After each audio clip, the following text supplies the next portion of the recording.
craving or something. That's another classic thing that's happening with lawyers. I mean, by now we have okay. The recording is in progress. I think we might have Yeah. gone offline, so let me not take that up. Tanu, have we gone live? Should we? You let us know when to start. Yes, let's start now. We are live now. All right. Thank you, Tanu. Hi, good evening, everyone. Welcome to this session. I think you've all been attending different sessions through the day as part of this National Volunteering Conference. But this is a very interesting session. The session is on how do you build resilience through volunteerism. Not only is the topic and the sort of the intent of the session very interesting, but also I'm fortunate to have a very brilliant panel with me. Talish Ray, who's the managing partner at TRS Law Offices, Abhishek Jain, who's the global head of the volunteering program at Cognizant, and very soon be joined. We will all be joined very soon by Dr. Blake Ratner, who's the director of Collaborating for Resilience. But while we wait for Blake to join us, I do want to sort of provide a little bit of an introduction and then invite my panelists to sort of offer their insights. Right. It's a 45-minute session. After the initial set of remarks from my fellow panelists, I'll have a question or two for them, and then sort of we can always take questions. But also we have an audience, Mentimeter sort of uh, session that we want to do as well. Right. So we know why we are here. It's the India at 75 platform, but also a little bit of, it may be a little bit of a surprise to a lot of us here when to sort of just go back a little bit in time to think of how and when, at least from the CII point of view, the India at 75 concept came about, right? And this was exactly 15 years ago when India was 60 years old, and there was a sort of a massive celebration that was held as appropriately across. And in one of those sessions we had Professor CK Prahlad sort of talk about deliver this very impactful speech, and the title of his speech was India at 75. He said we've done so much as a 60-year-old country. We've got independence. We've survived through partition on both sides of the country, sort of geographically speaking. We've helped give birth to a new nation. Challenges are plenty, but then our progress has not been insignificant, right? And I think that's a very important sort of statement. But he said what's even more important for all of us as Indians is to not just think of what we've done, but to think and set our eyes on future and say, where should India be when we are 75 years old as a country, right? And some of us were fortunate to be part of a couple of these workshops that Professor C.K. Prahlad conducted. And I still remember it was 2007. And, sitting in that room, it almost seemed like 2022. What are we talking about? And here we are in 2022, actually talking about India at 75. The CI adopted this as one of its flagship initiatives. And today, we are very fortunate to be amidst this Azadi Ka Amrut Mahotsav sort of celebrations, sort of steered by the Prime Minister, where there's a festival of, year-long festival, to celebrate India's 75th year independence, right? There are many things that we have to be proud of as a country and as countrymen, but there's also many things that we need to accomplish. But we are not getting into those things. That's a topic for another day. One of the things that India at 75 Foundation within CII started doing 9 years ago was to celebrate the National Volunteering Week. And this is typically celebrated from Jan 18th. In a pre-pandemic era, this would, a conference like this, which is happening today, would be typically held in Delhi. We would be sitting in a room, maybe the India Habitat Center or somewhere else. But here we are in different parts of the country, but and globally as well. But I think what the 2 years of transformation, digital transformation, pandemic induced sort of steep learning has enabled all of us is, while there are many things to curse the pandemic about, but there are positive sides to it, is that there are people, and this evening's panel is a very fine example. There's Tal is sitting in Delhi, there's Abhishek in Ajmer, I'm sitting here in Mohali, and Blake will join us from the US. And all of you in the audience are in different parts of the country and elsewhere, right? We are able to come together, get a feel for the sort of session and benefit from it. So that's the introduction I wanted to do. what I intend to do is to sort of invite both our panelists, and I'll start with you, Talish, first, and then over to you, Abhishek, after that, to sort of offer your insights. And I, at least with with the work that you have done, Talish, I'm aware with the work that Cognizant does, we all read about it, Abhishek. So we do know both as examples of individual efforts and institutional efforts. This is a very fine complementarity that both of you, I'm hoping, will provide through your insights. So I do want to sort of, there's many positives to why we need to indulge or why we need to engage in volunteering, right? That's very obvious. So there's no point in restating that. But what I'm going to request is sort of for Talish, for you to sort of maybe provide a little bit of an introduction to yourself as well and the work that you've done. Most recently, in the recent past, the last year, we've seen some of the wonderful work that you've initiated. And after that, I'll then move over to Abhishek. Thank you. So thanks a lot, Guru. So you did ask me to introduce myself. I am otherwise a lawyer. And it's as simple as that. My introduction goes as Talish Ray Advocate. I run a law firm.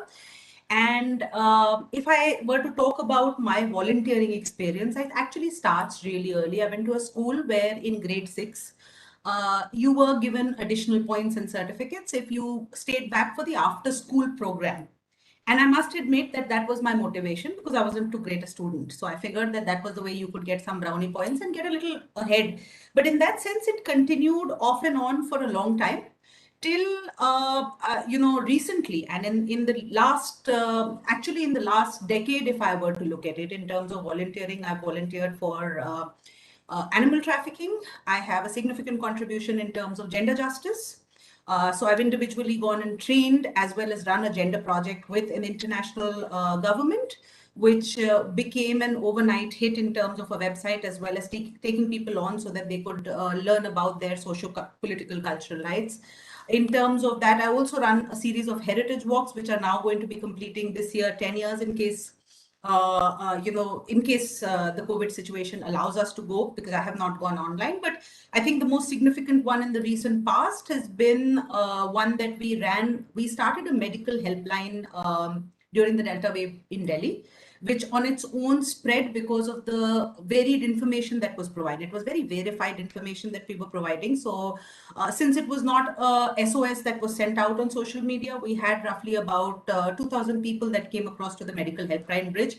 Out of that was born the small donor bridge, of which about 600 families all over India were supported by either a one-time or a 3-month grant that was provided. The individual donors went into the individual donees and we just provided the link. But perhaps what became most successful and captured everybody's imagination were 6 of us who got together to help 9 clusters of weavers across India stay in their own domain and field and support themselves during the pandemic period, which resulted in massive amount of sales, sans everything else. But I think when I look at my volunteering experience, I actually start to look at an organization where I also serve in certain capacity. And that's something that I did want to put across here in this forum, because in in the year 2016, a very young man walked into my office. Now we are a law office, so a lot of people keep coming in, and he came with the reference of someone who was a trekker and said, just meet him. So he came in, I heard about all that he was doing. And then I finally got back and said that, all right, you're talking about ecology, you're talking about sustainability, you are talking about treks where you go and clean up, but what do you propose to do? And he turned around and he said, I propose to clean the Himalayas one trek at a time. And trust me, I wanted to laugh. Who wants to clean up the world's most magnificent mountain range? One person, one trek at a time. And when he said that, I said, how are you going to do it? He said, I will do it. I said, what can I do to help you? He said, whatever you want. I said, all right, I don't trek, but we'll walk about your journey. And then 2021, when I was taking a stock taking with him, because I came on board of the organization, when he told me the numbers, that's when I realized, oh my God, that is the power of one person who decides to volunteer and volunteer full time. So, as such, the figures were that he has already cleared up 800 tons of waste that have been collected from all over the Himalaya region. About 10,000 volunteers have walked treks with him. There have been over 600 cleanup drives that he has done. There is one waste management system that he's managed to build in the Sangla Valley in 2020, which incidentally was one of the toughest years to raise fund. And he is going in for 4 more. And this is single-handedly a young man who made this. And I often ask him, his name is Pradeep Sangwan, it's an organization called Healing Himalayas. And I often ask him, do you not get tired? Because that's the one question that a lot of volunteers have to face. There is a burnout that happens. And every time he looks at me and he says, well, when I get tired, I just look at what is my mission. And then I think about how far I have come. And that's that to it. So, as such, that is where I have drawn my inspiration from. Because every time when I look back on my last years of volunteering personal experience on these projects, and every time I did get tired, I reached out to Pradeep and said, how do you deal with this? And his answer would be, with a glass of chai and a good night's rest, the next thing seems always a little better. So I hope that sort of touched upon what you had asked about, Guru. So I'll give it over to you and Mr. Jain here. Thank you, Talish. I think, I do want to sort of come back later on with a couple of follow-up questions, but I think it's important, and you did sort of, touch upon the individual aspect of it, because I think there is this whole thing, we always tend to think that, what can I do? I'm just this one person. And I think you just gave a very, very fine example of, if you can impact the mighty Himalayas as just one individual trekker with a very lofty ideal and a goal, but more importantly, consistent performance and persistence. There's much for all of us to do, right? Abhishek, I'll come to you now. You're trying to do the same thing, but at scale, right? With your outreach program, with all the things that you do at Cognizant, do the right thing the right way. You're actually trying to create impact at scale. So tell us a little bit about yourself and the work that you do at Cognizant. Sure. Thanks, Guru. And it was very inspiring to to hear what Mr. has to share about that experience of that one individual. I think it is just amazing to see, and I think that's what inspired me. I mean, I'm actually an engineer by profession, by qualification, but somewhere down the line, while being tenured into the IT field, working with various customers across the world, I felt that there is some void, and I wanted to do something, directly with the communities. So that's where I decided that, hey, I wanted to do something with Cognizant had already existing, and then wanted to do that full time. So I feel very lucky that Cognizant gave me an opportunity to follow my passion, to pursue my passion. And about 7 years ago, I shifted my role from an IT professional to a volunteer enabler, so to speak, and it's been a wonderful, wonderful journey to see so many stories of people wanting to give back to the community, and having the satisfaction that I'm playing some role in helping them realize what they want to do. I mean, honestly speaking, each one of us want to give back to the community. Nobody, no matter who is there, right? Everyone wants to give back to the community some way, right?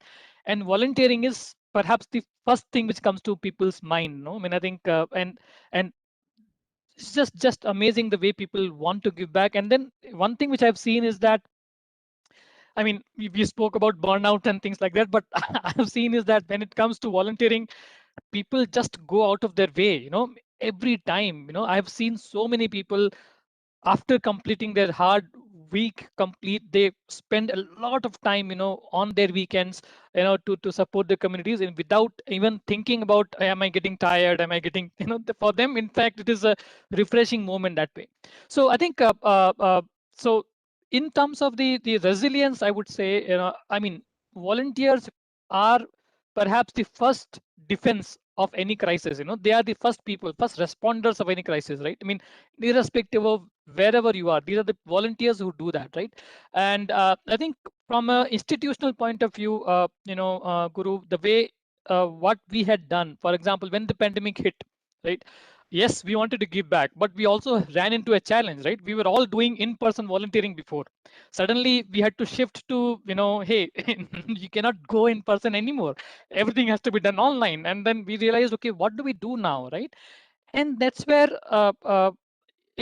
in fact, it was the people of the organization who came to us with ideas. that, hey, this is what I can do. This is what I want to do. That's what I want to do. In that process, Talisha ma'am, you spoke about helplines.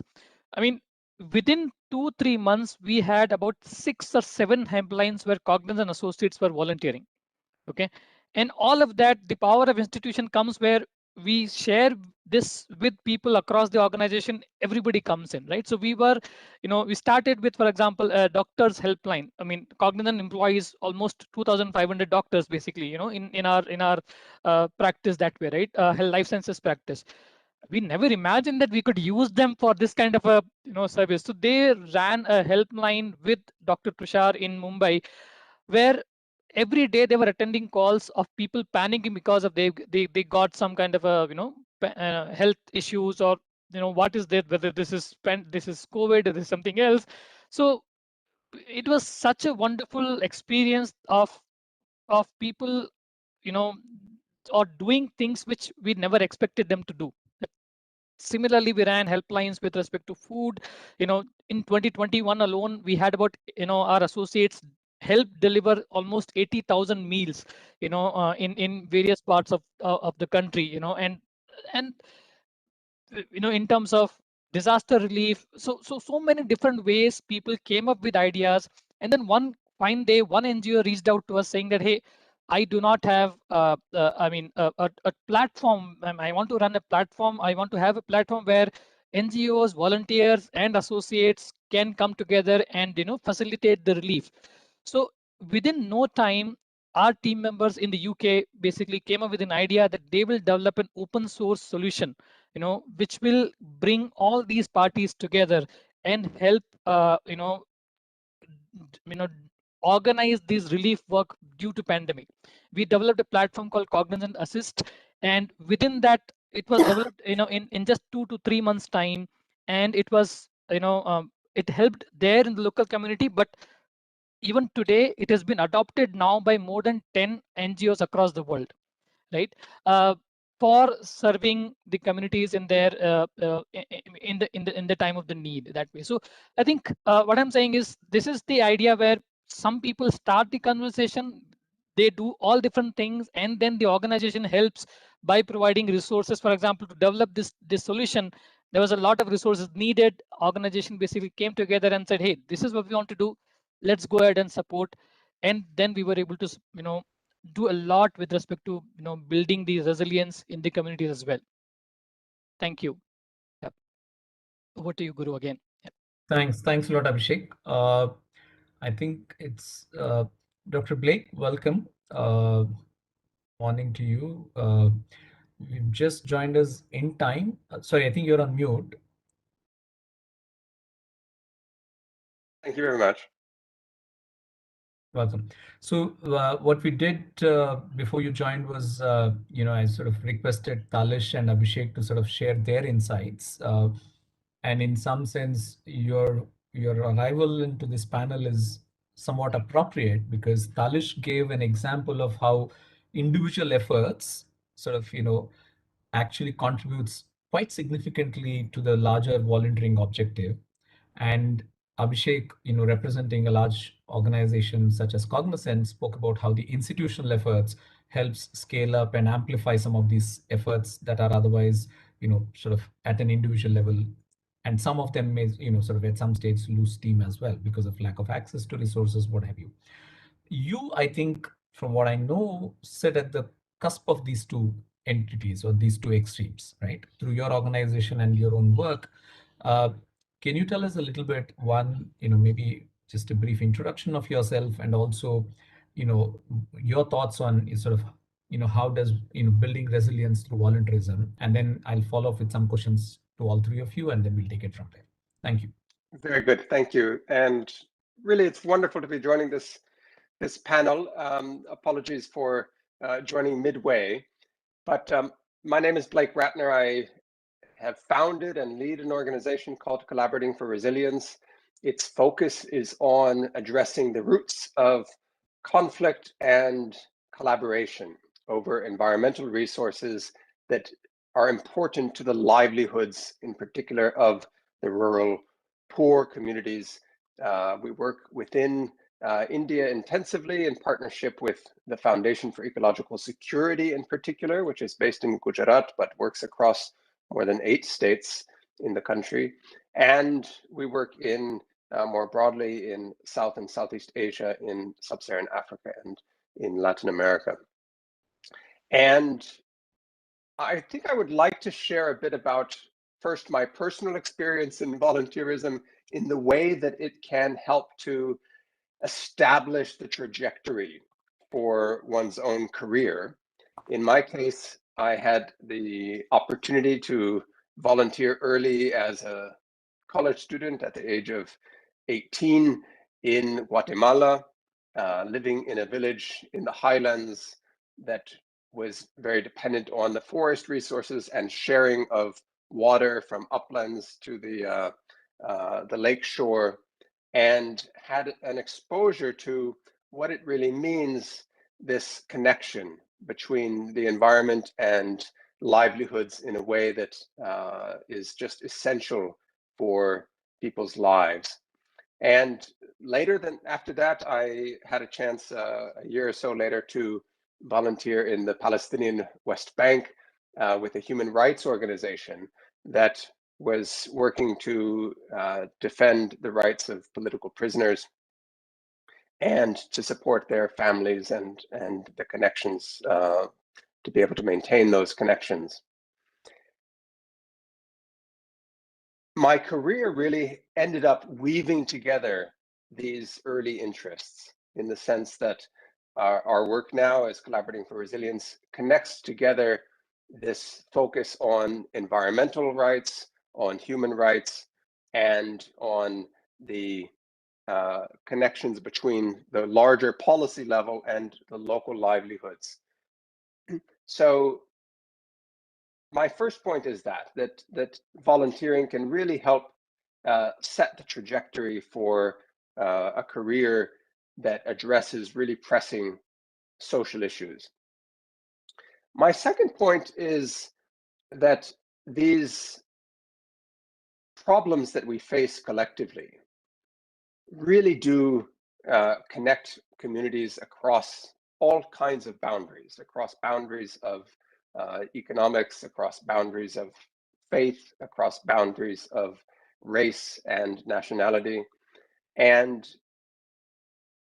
in my perspective, whether one chooses to begin that journey by working on a particular issue that is close to home, or by working on an issue that is a broader societal challenge, the point is to find through that kind of experimentation, working with others, what it is that ignites your own passion.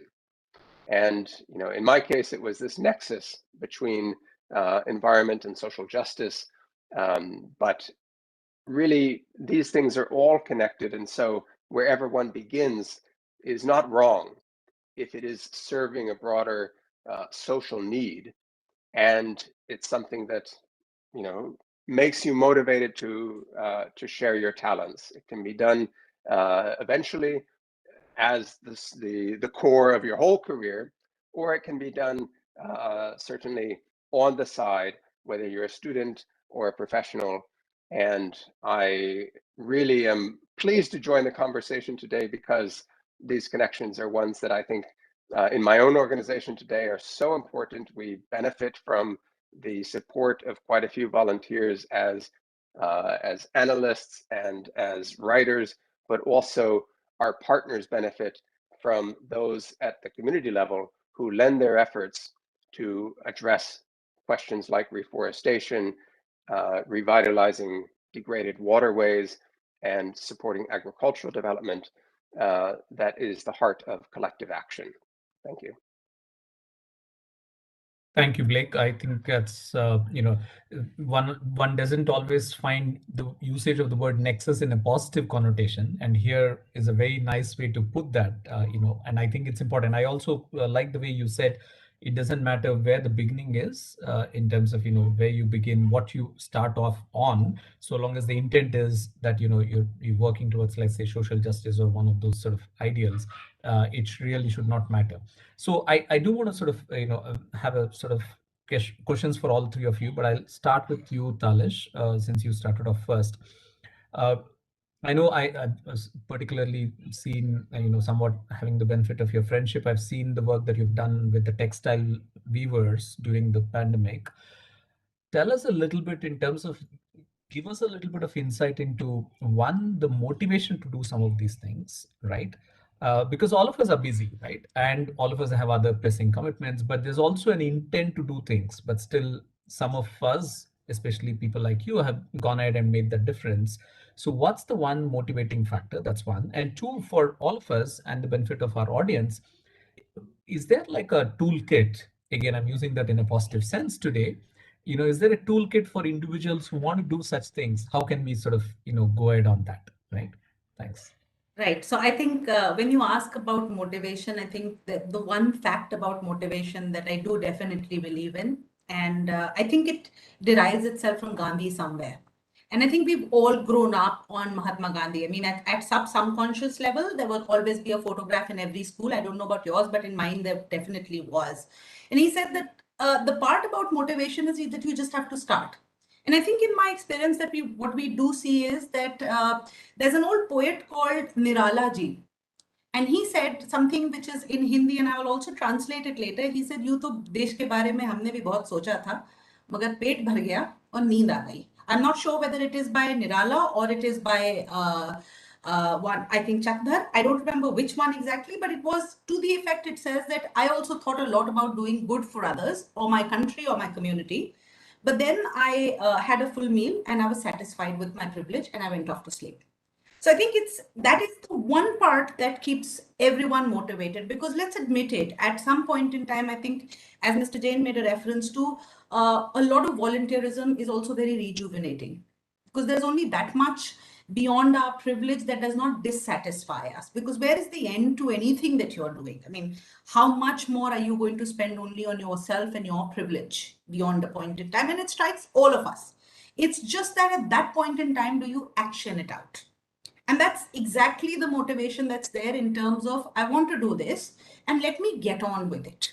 Now, what happens in that is that immediately as one has an idea, one goes about discussing it, whether within your own immediate circle, whether within all the people that are around. And the first reaction that comes in is, you do not have time for it. We tell that to ourselves. We tell that to our family members. We talk about how are you going to follow up. Everything seems to be this grand plan where you must be changing everything.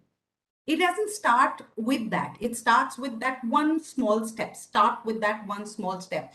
If plastic bothers you, take it out of your community. Take it out of your own garbage bag. If trees are a passion or animals are a passion, help that puppy that's right outside that you might see as abandoned. Start small.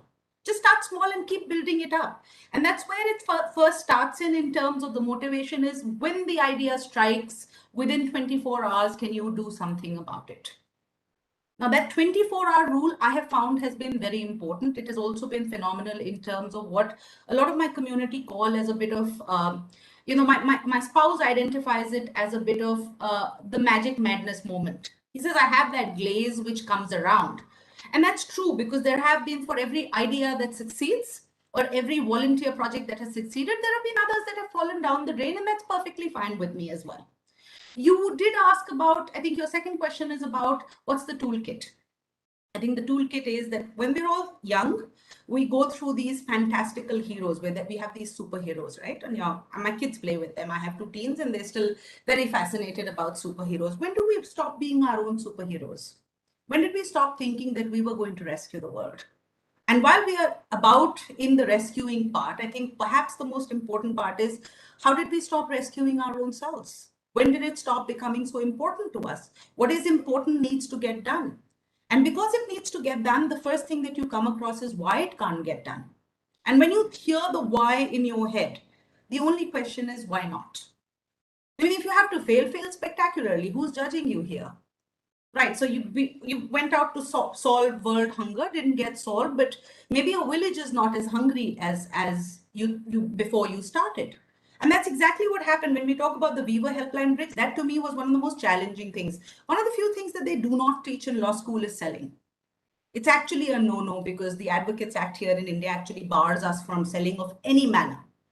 So the very fact that I was going to help these weavers, my first initial response, by the way, was my first lesson. I went to them and said, would you like some monetary incentive immediately to help tide over? 9 clusters of weaver, each one of them turned around and said, no, we are workmen, we are craftsmen. We will not take charity. So there I am sitting back saying they don't want to take charity. So you go back to them for their own solutions. And that's the second most important thing. Whichever community you choose to be with, you have to listen to the stakeholders that have been there much before you have. Nobody should come in with a savior complex. So, well, I turned around and asked them, I said, what would you like us to do? They said, we have stuff that's lying around, orders that were never picked up. Can you help us sell? So that's where the solution came in as real time as the first solution that came to us. But the problem part was how do we go about selling it? So there were a lot of things, go to say social media, put up a website, this, that, the other, and then comes in the constraint. Where was the money? Where was the time? How are we going to do it? If we wanted to put up a website, it would have taken 2 months. 2 months when one of our weavers turned around and said, well, things are not badly off, but I don't have money to buy supplies. And now the local shop won't even give me credit, which was his way of saying he actually did not have enough supplies to last through. So where was the time to wait for 2 months? All right, so let's start with what we have right now, which was our 6 degrees. So each of our 6 degrees reached another 6 degrees, reached another 6 degrees to a point in time where I'm amazed with the fact that within those 6 degrees to 6 degrees to 6 degrees, it has reached senators, it has reached heads of governments, it has reached royal family. I didn't even know whether my 36 degree consisted of that, but apparently it does. That's the second thing. Never be ashamed of asking or telling people that you're there. At best, what are they going to say? They will avoid you. If they avoid you, well and good, don't hold a grudge against them. Not everybody understands the same wavelength. The fourth part, keep it very, very manageable. Do as much as you can, and if you can't, it's all right. Forgive yourself. We all try that. And the fifth most important part, don't expect anyone to come in with a resounding, success or a clap or something like that. The success is for what you've done for yourself, to stand up for yourself, to be the superhero you wanted to be, to change that little bit of even 10 meters around you. And that's enough. There's no certificates in life. This is not high school. It doesn't matter. And then eventually you will understand as to how much it recharges you. Because to me right now, I have 9 clusters of people who are there, who are more bothered about my welfare in the last wave that we're going through than I'm bothered about my own self or my family. So that's what it is about. It's about human to human connection. It is about a connection to a cause that you're passionate about. And eventually you will get there. But expecting any accolades around the way is the first way you can go wrong when you are volunteering. So if one can work on that toolkit, I think it pretty much works that way for me. I mean, that's how it has worked for multiple projects across. Thank you, Talish. I think that was brilliant. Sort of to all those 5 points in the toolkit process in terms of how to do, and more importantly, the last one being what not to expect or what not to do. Thank you, Abhishek. This is a I want to ask you this question. So let's say at Cognizant there are. I mean, for any large organization, it's an institutional approach. There could be two conflicting sort of ways, right? One is there's an institutional goal. Cognizant says this is my when I say mine, my company's view of what we want to create impact. And then there are employees like Talish, let's say, who come in and say, hey, I want to help this weaver in so and so place. How do you balance these two sort of goals, and is there a way to integrate them? So curious. That's an interesting question. I think something which we grapple with every day, because every now and then there are employees who come with ideas which are not necessarily aligned with what as an organization we want to do. But actually speaking, what I've seen is that within the area, let's say education, for example, right? Within the education, or you can take any cause for that matter, I would say there are many things to do. Education is not just about teaching, right? It's not just about teaching. There are many ways in which even in education people can make a difference. For example, if somebody is very passionate about art, okay, he or she wants to do something with respect to art, there are ways within the school system where art can be utilized. If there is somebody who wants to do with music, yes, there are ways in the school system where music can be utilized, right? And you can talk about various ways. I think I would say in my 7-8 years of managing volunteerism so far, I mean, not even 5% of the ideas are there which I've rejected, saying that, this cannot be done. We have been able to find ways to channelize the passion of the associate in such a way that, the impact on the community is created in alignment with the impact what the organization wants to, create for that matter. So I think I'm saying that as ma'am was also saying that volunteering is one thing where, if you can say, a little bit of failure is allowed. You can fail. I mean, you can try, but you can still fail. So you learn along the way, right? You try it out. If it doesn't work, you learn it, and then you make that modifications, and then align it to the entire process. So yeah, I think there are some cases, but I think mostly all of these have been manageable that way. Yeah. Thank you. I think, one of the things, and also because just 2 days ago is what we in India have now started to celebrate the National Startup Day. And, around this whole concept of startups, and I find a lot of that resonance is also in what you and Talish have been speaking about, is the idea of failure. It's okay to fail. And also, this whole concept of resilience wouldn't even come if there was no failure, right? So if everybody's always succeeding, then, I don't think we would ever use the word resilient. So I think I'm glad both of you have sort of made a reference to failure, because I think as a society we don't necessarily talk about it as much. Blake, I want to come back to you, and my last question for the evening is to you. uh, you've There are two things you mentioned in terms of the core areas that your organization works on and your own personal interests, both human rights and environmental rights. You also work in different geographies, right? Not just in one particular geography. uh, what are some of the things that you find uh, common across volunteerism in terms of the areas that you've worked in, both sort of across the world and also in terms of both these areas? Is there a sense that you have that some people from a particular region like to work more, let's say, on subject A versus subject B? That's something that I was curious to learn. Well, thanks very much. I think I'd like to pick up maybe on a point that Talish raised about that magic moment in terms of taking the first steps. And in my experience, and this has to do with recruiting people for our own organization, but also observations about our partners, it's that the kind of efforts that really make a difference are ones that take risks, and that speaks to the issue of failure. Innovation in its very nature implies the chance of failure, but also the chance of having some really novel kind of contribution. And the motivation behind that,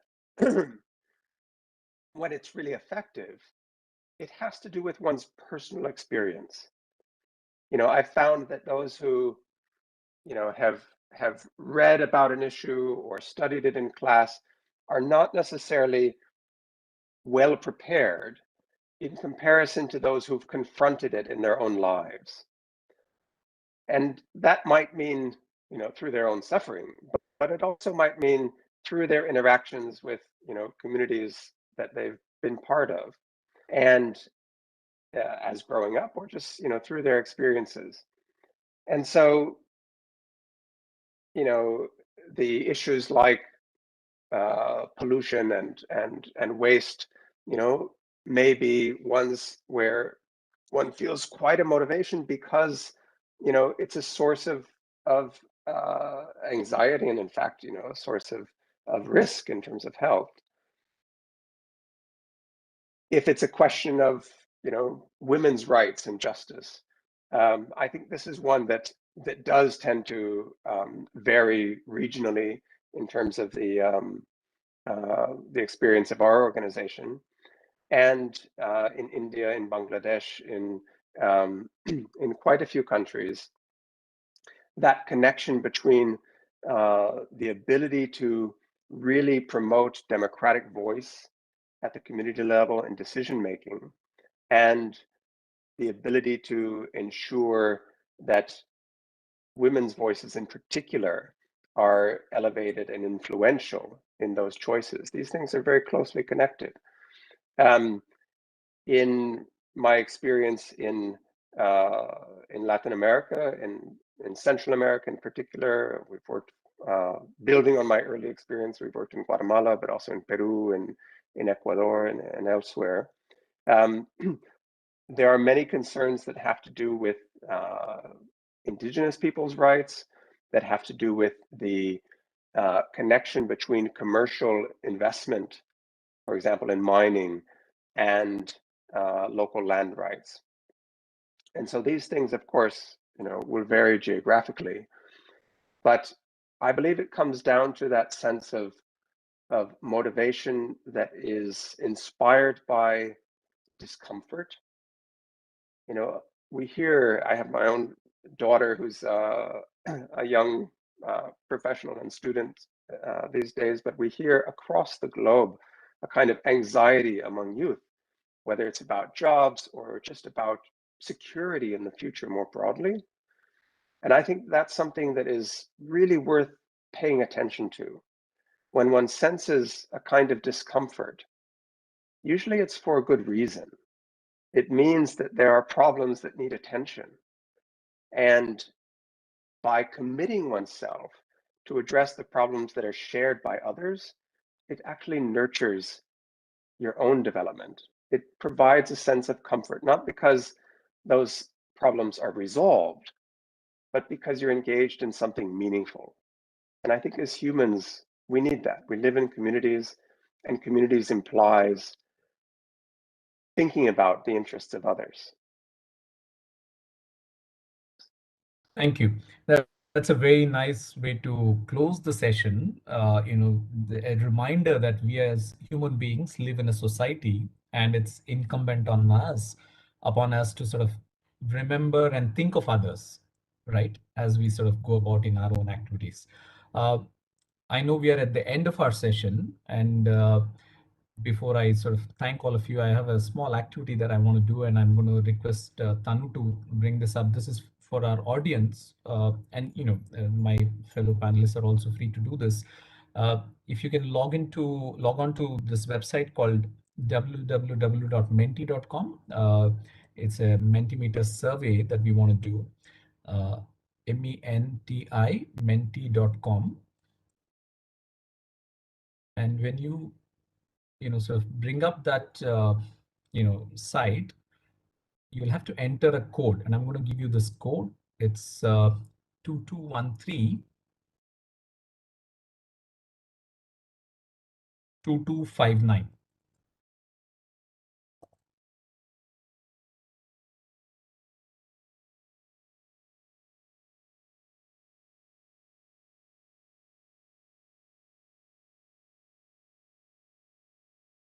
So the question is, how can we leverage diverse forms of volunteerism to strengthen or weaken community resilience? Please sort of indicate your preference on a scale of 1 to 5. The first question is strengthening the knowledge base for volunteering leading to sustainable development. 1 is strongly disagree, 5 is strongly agree. You can also skip a question, but second point is innovations and solutions by building resilient volunteer networks to meet local needs.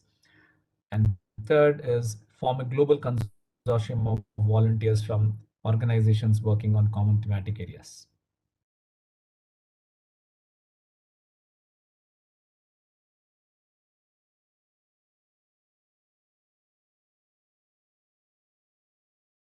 Sorry, Tanvi, it says the voting is closed. Can the others also join? Are you able to do this? Yeah. I think I'm having the same. It Yeah, says it the says voting is voting is closed. closed. Yeah. Okay. So Tanu, maybe I don't know if it's a question of uh, some issue there, but I can just check it 1 second. sure. So while we do that, but I do want to sort of, in the interest of there are sort of sessions going on in parallel. You know, I want to first of all thank all three of you on my personal behalf and on behalf of CII India at 75 for an excellent 45-minute sort of, like a mini masterclass on building resilience through volunteerism. I have three takeaways from this session, which I want to share with all of everyone in some sense, like a summary of sorts. The lesson for me is, it's okay to start small. It's okay to start anytime, right? That's one. And sort of when you start, share with your friends, and that's one way to amplify it. Share with friends, share with colleagues, but it's also more importantly, I think for the Indian context as well, it's okay to fail. I think there's a lot of commonalities between volunteering and starting up, in the entrepreneurship sense. It's both are self-driven. But the third one, I thought, at least for me, sort of spoke more is, while we talk of volunteerism as a very selfless act, we say, I want to do this because I care for the society, care for the community that I'm part of.